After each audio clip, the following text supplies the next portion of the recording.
আমি আবিষ্কার করলাম যে আমার কেনা সোনাটি চুম্বকীয়। আমি তৎক্ষণাৎ বুঝতে পারলাম যে আমি প্রতারিত হয়েছি, তাই রিফান্ডের দাবিতে আমি সোনার দোকানে ফিরে গেলাম।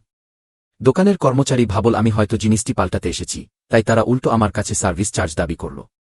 আমি রাগান্বিত হয়ে দোকানটির বিরুদ্ধে নকল সোনা বিক্রির অভিযোগ আনলাম। দোকানের বাকি সব গ্রাহক উৎসুক হয়ে আমাদের দিকে তাকাল। কর্মচারীটি তাড়াহুড়ো করে সবাইকে শান্ত করার চেষ্টা করল এবং এমনকি মানহানির মামলার ভয় দেখিয়ে আমাকে হুমকি দিল। আমি পকেট থেকে একটি চুম্বক বের করলাম। পরের মুহূর্তেই সোনাটি চুম্বকের সাথে আটকে গেল। সবাই স্তব্ধ হয়ে গেল।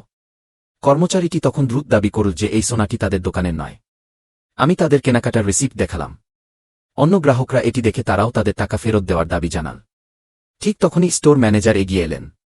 তিনি রসিদটির দিকে আঙুল তুলে আমাকে প্রতারক বললেন এবং দাবি করলেন যে রসিদটি জাল। তিনি এমনকি আমাকে দোকান থেকে বের করে দেওয়ার চেষ্টা করলেন। আমরা যখন এই বাদানুবাদে লিপ্ত, তখন কোয়ালিটি ইন্সপেকশন স্টাফ রুটিন চেকিংয়ের জন্য সেখানে পৌঁছালেন। আমি সাথে সাথে নকল সোনার বিষয়টি তাদের জানানোর চেষ্টা করলাম।